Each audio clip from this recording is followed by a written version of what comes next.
Salam Indonesia. Hello Kepo Gengs. Dari puncak gedung Bakri Tower, City Campus Universitas Bakri, Jakarta. Kita akan seru-seruan ngebahas sesuatu hal yang penting buat kita dan buat Indonesia.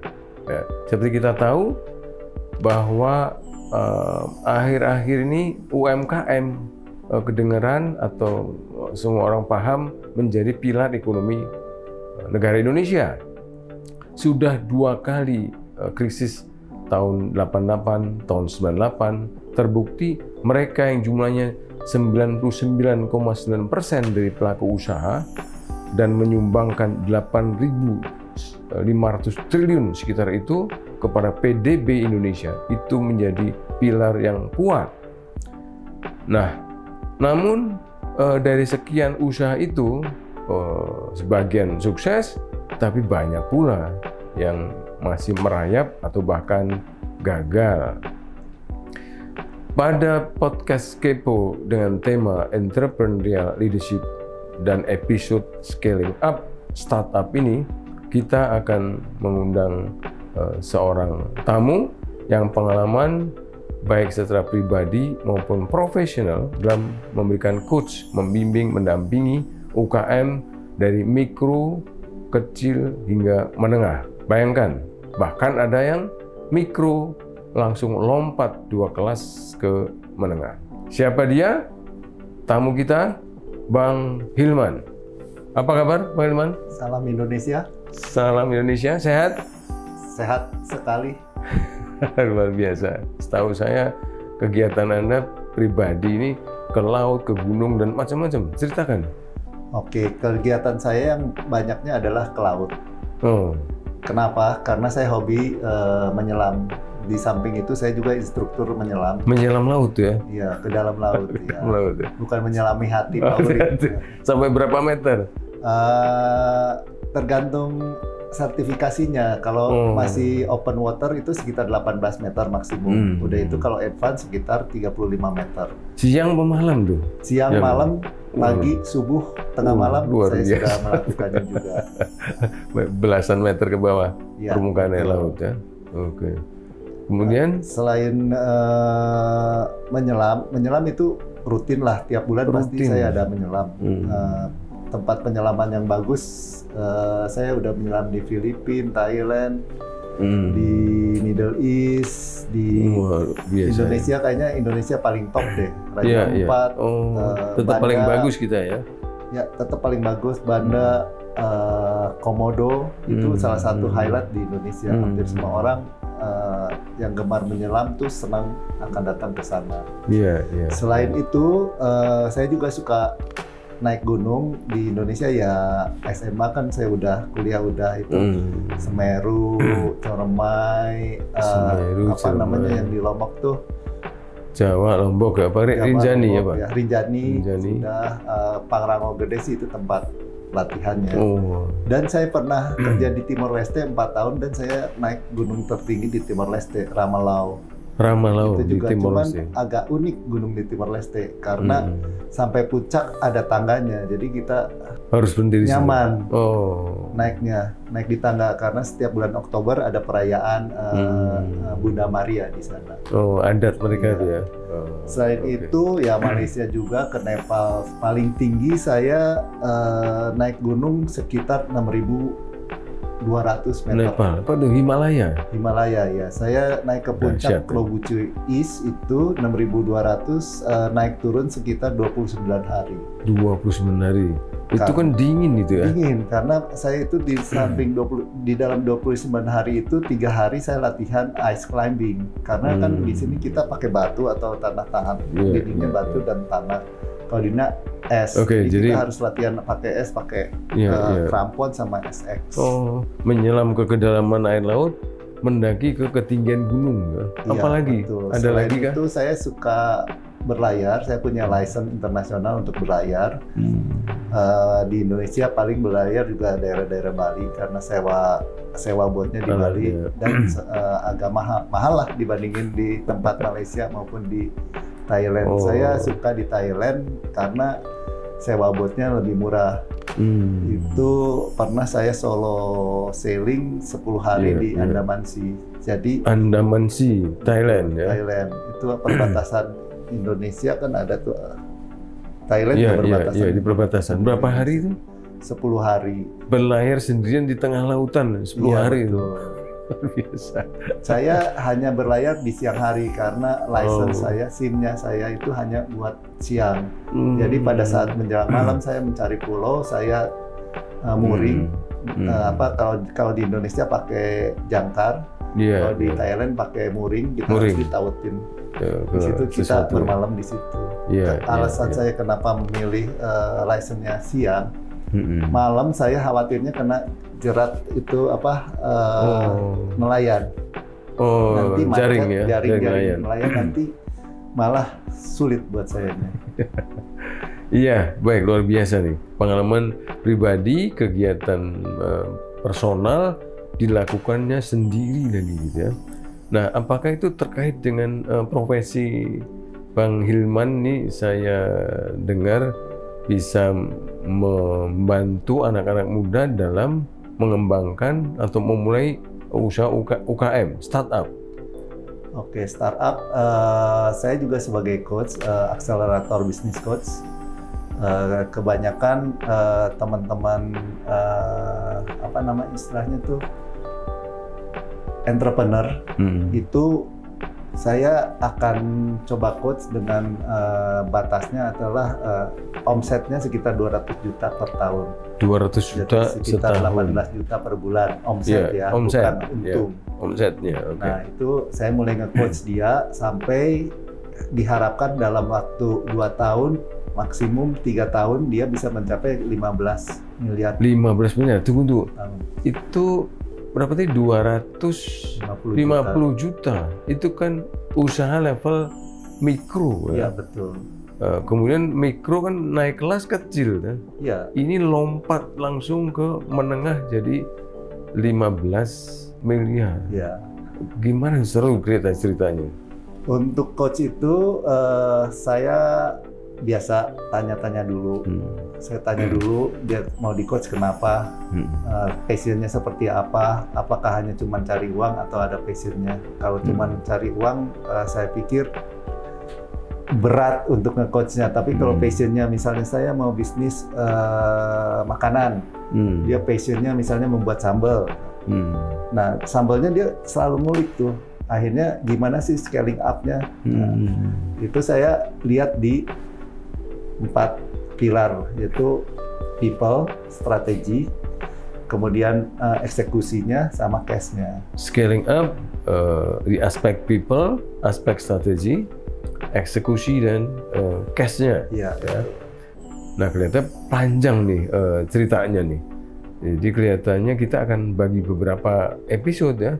Satu kesempatan ini mungkin kita akan perdalam yang mana duluan, Bang Ilwan? Mungkin people dulu. People dulu. Ya, Oke.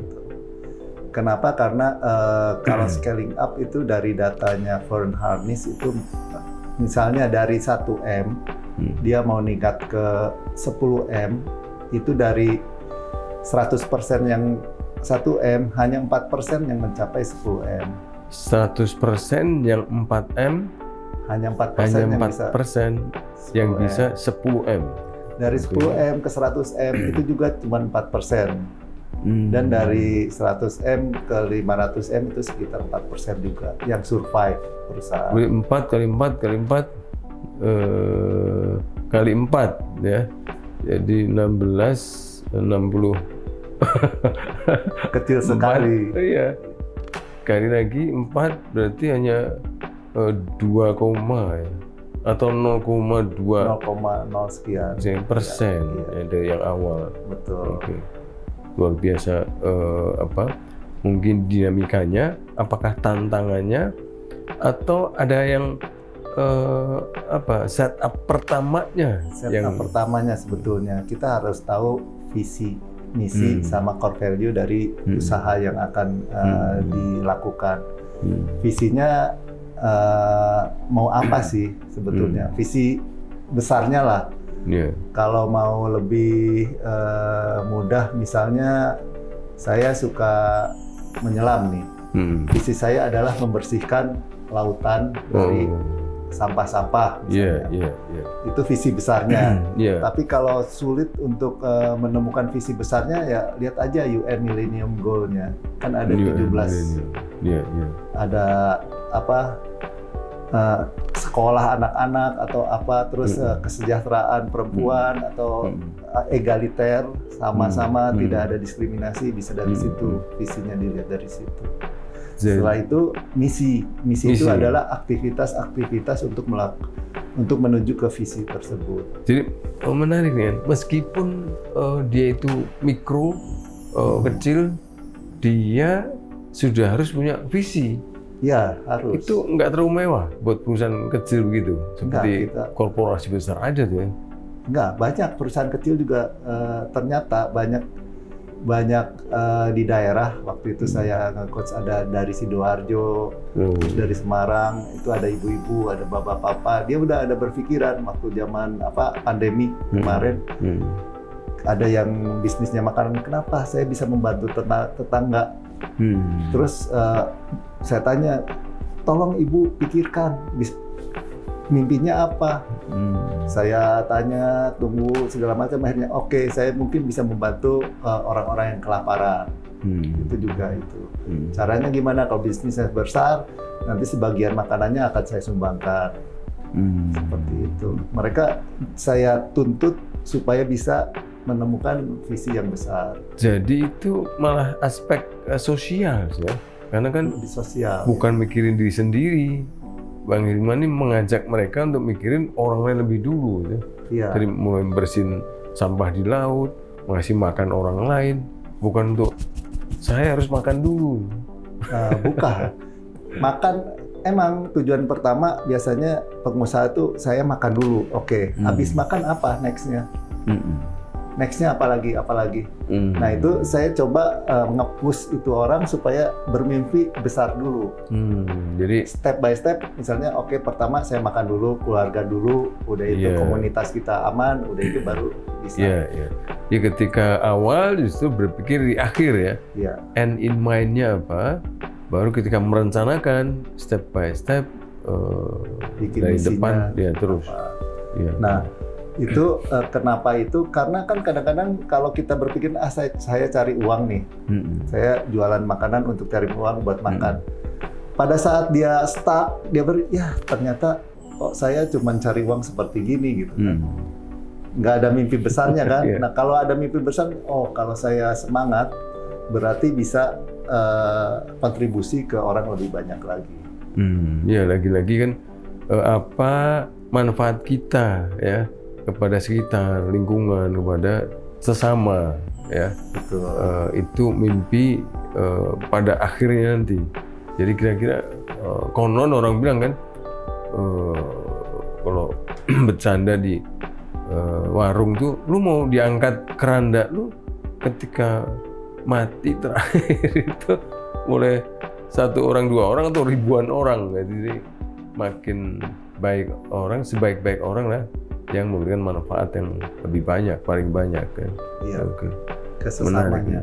Ketika meng-coach memang itu awalnya ya? Awalnya itu untuk menggali motivasi sama passion dia mau kemana. Setelah itu kita jabarkan misinya apa, itu tinggal step by step untuk mencapai visi. Yang penting adalah core value. Core value dari si pengusaha itu dan apa yang mau diterapkan di perusahaan. Nah saya baru dengerin seperti ini. Nah sementara yang saya temui itu kan ya anak saya aja belum makan Pak gitu. Jadi gimana mikirin orang lain makan? Wong di depan mata saya harus keluarga lebih dulu. Nah ini yang saya temui di lapangan itu ya dia sibuk dengan apa yang harus dia kerjakan yang di depan mata. Seolah manfaat baik orang banyak itu sesuatu yang jauh di belakang gunung. Gimana meyakinkan mereka Bang Hilman? Pertama kita harus lihat kebutuhannya, memberi makan ke keluarga dulu. Oke, nggak apa-apa, silakan. Tapi kan kalau next-nya apa setelah itu? Kalau dia bermimpinya jauh, dia kan berpikir oke, ternyata misalnya dengan penghasilan 150 juta per bulan aja, per tahun aja, putarannya sekitar 15 juta per bulan, paling untung kan sekitar 3 juta. 3 juta kan sama dengan UMR. Itu kan udah bisa menghidupi orang. Makan udah pasti.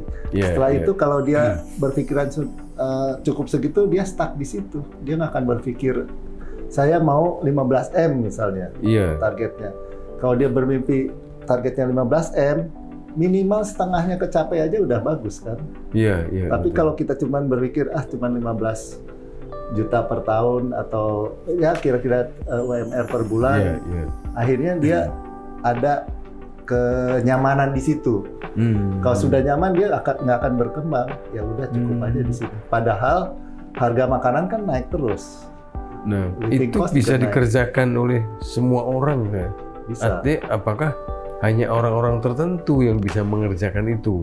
Atau sebetulnya semua orang bisa ketika coachnya ini Bang Hilman? Enggak, yang penting kan passionnya dia. Passionnya apa sih maunya? Kalau passionnya udah tertrigger, itu bisa lebih cepat. Passionnya mau apa, malah ada yang saya coach juga, dia di bisnis kosmetik. Udah itu dia pada saat pandemi untungnya lumayan, udah itu dia sekolah lagi S2 di master degree untuk marketing. Dan dia juga karena dia merasa grateful bahwa dapat uang dari itu, dia ke teman-temannya yang perlu beasiswa, dia kasih beasiswa dari hasil bisnisnya dia. Dia berpikiran, oke, saya harus menularkan kesuksesan saya dengan yang lain-lain. Jadi entrepreneur yang betul seperti itu adalah dia tidak malu atau tidak menutup, tidak menutup knowledge dia selalu sharing orangnya. Artinya ketika berbagi itu kata orang kan, wah dia omongannya diikutin. Karena dia sudah nggak mikirin dirinya, sudah materinya sudah berkelimpahan. Jadi ternyata sejak mikro kecil saja sudah diajak untuk berpikir seperti layaknya orang yang sudah besar itu, gitu ya. Dia belum besar, tapi dia belum mencapai 15M, tapi dia udah mau. Kasihan nih ada teman sekolah, saya kasih beasiswa deh, tapi syaratnya dia harus laporan. Seperti apa? Itu kelihatannya ilmu sedekah ya? Ilmu sedekah bisa juga, tapi dia bilang sharing. Terus dia kan tidak pelit ilmu. Yang dia lakukan di bisnisnya, dia bisa share semau dia. Seorang nanya, dia akan jawab. Tidak ada rahasia. Karena prinsipnya dia adalah, kalau saya share, itu kan menghidupi orang lain bisa ngikutin saya. Dan saya harus berkembang, saya harus mencari lagi sesuatu hal yang bisa dia scaling up diri sendiri. Nah, sharing tadi itu tanpa batas kan? Kalau dia kuliner, dia fashion, motongnya kain, jahit, tanpa batas. Kan itu rahasia, resep itu kan tanpa batas itu, tanpa batas. Kalau entrepreneur benar itu tanpa batas, dia tidak khawatir bahwa nanti ada pesaing yang belajar dari dia, malah dia merasa Indonesia itu kan 400 juta, dia bilang marketnya masih banyak. Nggak akan kehilangan ya. Jadi dia berbagi, bahkan ilmu, bahkan resep masakan harusnya buat dia, bagiin aja gitu ya. Bagiin aja. Karena yakin pasar itu terbuka. Betul. Ya, itu keyakinan itu ya. Nah, passionnya. Baik, Bang Hilman. Nah, itu apakah yang dimaksud dengan aspek people di dalam scale up startup pertama itu? Nah, itu kan pertama kenapa people dulu, kita harus cari people yang yang bagus, orang-orang yang bagus, kita hire orang-orang yang bagus, terutama attitude. Kan kita bisa kedua skill setnya seperti apa. Ketiga adalah core value-nya sesuai dengan perusahaan. Misalnya nih ada perusahaan, salah satu perusahaan di sekitar sini dia punya core value-nya safety, leadership, safety, leadership, integrity, fairness, sama excellence. Dia perusahaan ini harus safe. Kalau ada kecelakaan aja dia pasti namanya jadi jelek. Jadi dia nomor satunya safe. Kenapa safe? Yang safety karena safe-nya itu. Kedua leadership. Kenapa? Leadernya harus memegang safety itu. Jadi dicari leadernya yang seperti apa. Udah itu harus punya kualitas leadership yang bagus. Excellence. Kenapa harus excellence? Karena dia harus benar-benar benar melakukannya. Terus yang integrity, kita harus integrity dalam melakukan usahanya. Juga yang fairness-nya itu harus fair setiap semua karyawan, orang, klien maupun shareholder. Jadi itu core value-nya. Jadi dia cari karyawan yang sesuai dengan core value itu. Iya. Safety, leadership. Kalau dia safety, leadership, excellence, fairness, sama integrity. Itu core values. Core value itu perusahaan.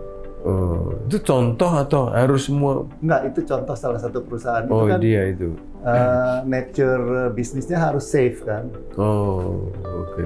Ya, dia nature bisnis, prosesnya, produknya atau layanannya ketika dipakai oleh konsumen ya.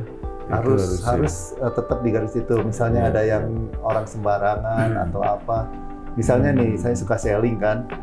Kalau di Indonesia ini dermaga, ini sailboat, orang ini loncat aja kan. Iya, betul tuh. Kalau di Thailand kan nggak boleh, harus ada bridge. Jadi dikasih bridge, dermaga dan boatnya harus jalan di sini. Kalau misalnya dia jatuh itu masuk kecelakaan. Kalau di sini malah jatuh ya, oke saya tolong gitu.